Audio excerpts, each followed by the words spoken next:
Okay, guys, we got the last superhero recruit that Shatter's finding, and this guy has a bit of a more enlifting story because I feel like we have had depressing stuff, so we need to get to some lighter superheroes. So, yeah, I'm looking at the character's legs now, and I kind of realize that I made a problem. You guys will understand when I tell you his story. Here you go. Say hello to a superhero that is formerly called. This is what I'm trying to spitball here because I never actually did give him a name.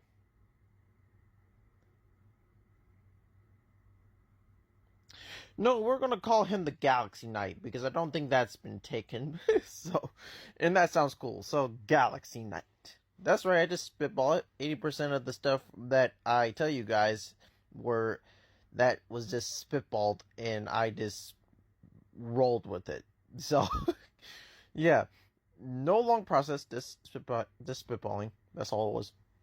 So yeah, this superhero is actually an alien, and their people are actually very nice, very kind. Pretty much living day-to-day jobs, working, but they have one little feature. They are actually known to be able to leap in very high bounds. So instead of, people having vehicles, you would think aliens have, these guys get around by bouncing on random buildings and objects. Actually, they have a whole sport around it. Well, like I said, it was going to be lifting, but not that lifting, though. This guy has admired heroes since there's been, two armored heroes saving the galaxy. And he's also admired the knights they used to help in their galaxy before they disappeared, and he didn't know what happened to them.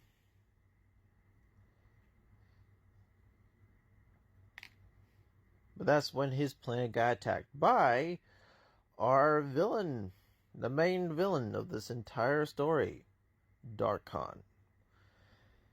He corrupted his planet and his people, and how much he bolted, he was almost caught. Until he started hearing a voice in his head telling him to follow. And with his heart and his instincts, he knew where he needed to go. As though he fell down a pit.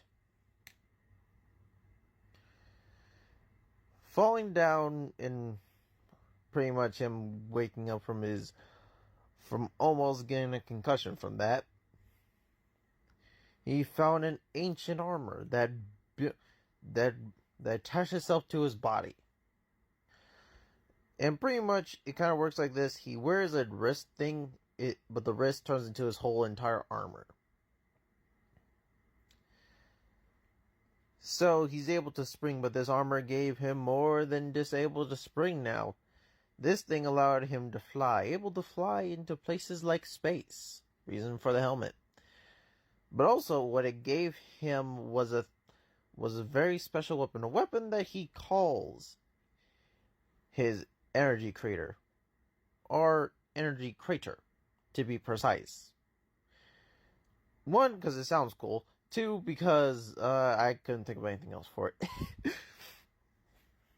I didn't spitball that, by the way. I made that name of the weapon a long time ago. I just never really could think of a name for it. But pretty much it's a weapon that, like the suit, is very much attached to the person who wears it. By the way, that wristband I'm talking about, it can't come off.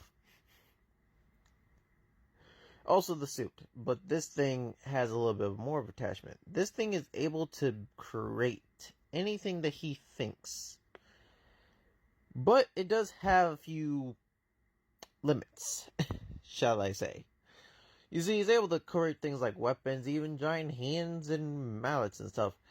But it can't, bring something into creation. It can't bring something to physicalness.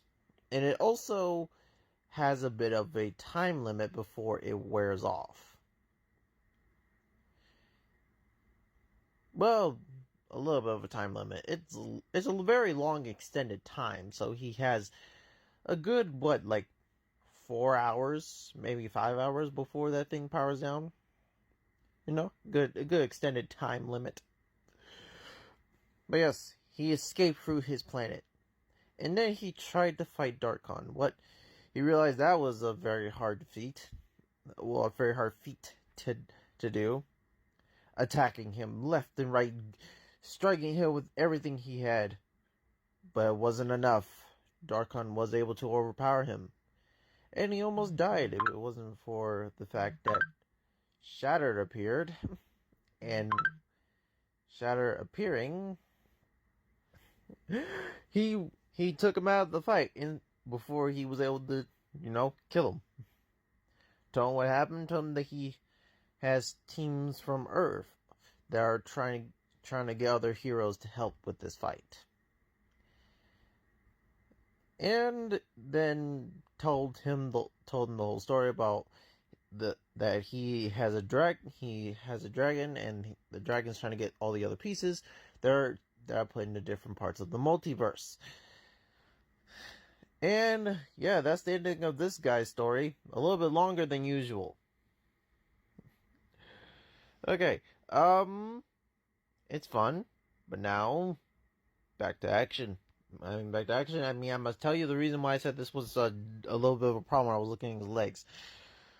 I kind of realized that I should have gave him legs like that Ben 10 alien grasshopper.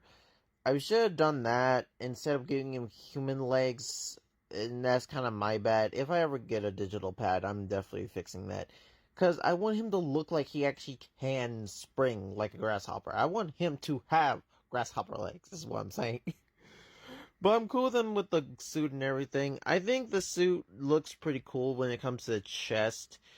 Because it doesn't look like the same shade of red. It looks like different vibrance of colors. I like the helmet because it kind of looks like the visor will come up and down. So since the visor just comes up and down, it's kind of like he wears the suit, he's going to battle. This thing protects him. So yeah. I gave him red eyes because, he's an alien, so why not? Like, this is the first time I've been able to give him red eyes without any explanation. I think that's the reason why Marvel and DC do aliens sometimes. It's because they can do stuff and not give an explanation. And we would accept it because, aliens. We don't need no explanation. So, yeah, but the legs are just the only thing I dislike because I realized as soon as I started recording is that little default. Everything else I love. I love the helmet. I love everything else. So yeah, I hope you guys like this superhero story with the Galaxy Knight. Honestly, I think me spitballing, that was a pretty good name to go off of. Cause he travels the galaxy. But yeah, since this is done, we're going to be getting into the superhero team-ups that are going to be happening through the Ultimate Eye side of the team. So that's going to be fun. So yeah, see you guys later. Crimson Thunder out.